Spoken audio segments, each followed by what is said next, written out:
ধৈর্য ছাড়া কিছু কবুল করেন না। আর এখন রিজিকের মধ্যে যত ফিতনা, সুদের ফিতনা আছে, ঘুষের ফিতনা, দুর্নীতির ফিতনা, কাগজের টাকার হারামের কিছু ফিতনা চলে আসছে এর ভিতরেও, ক্রিপ্টোকারেন্সির ফিতনা আসতেছে সামনে। এছাড়া আছে আমাদের মার্কেটের সিন্ডিকেট, পণ্য মজুত করা, বাপে কম দেয়া, মানে হারাম খাওয়ার যতগুলো অপশন আছে, আমার মনে হয় এই জামানায়, এই যুগে এটা সবচেয়ে বেশি উন্মুক্ত আমাদের সামনে।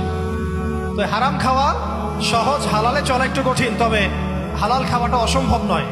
আল্লাহ পাক সূরা তালাকের মধ্যে বলেছেন, ওয়া ইয়াত্তাকিল্লাহ ইয়াজআল লাহু মাখরাজা, যে ব্যক্তি আল্লাহকে ভয় করে আল্লাহ পাক তার জন্য রাস্তা বের করে দেন। ওয়া ইয়ারযুকহু মিন হাইসু লা ইয়াহতাসিব, এবং এমন উৎস থেকে আল্লাহ পাক তাকে রিজিক দেন যা সে কখনো কল্পনাও করে নাই। আল্লাহ পাক আমাদের সবাইকে হালাল খাওয়ার তৌফিক দান করেন, আমিন।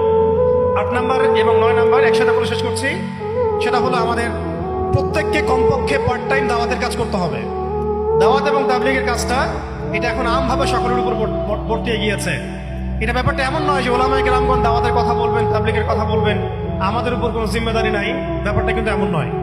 আমাদের প্রত্যেককে সৎ কাজে আদেশ করতে হবে, অসৎ কাজে নিষেধ করতে হবে। এবং আপনারা তো সবাই জানেন, হুযায়ফা রাদিয়াল্লাহু আনহু থেকে যে হাদিসটা বর্ণিত হয়েছে সহিহ মুসলিম শরীফে এসেছে, যে যদি আমরা সৎ কাজে আদেশ না করি, অসৎ কাজে নিষেধ না করি, তাহলে আল্লাহর পক্ষ থেকে বিপদ আপদ, বালা মুসিবত, গজব আসবে।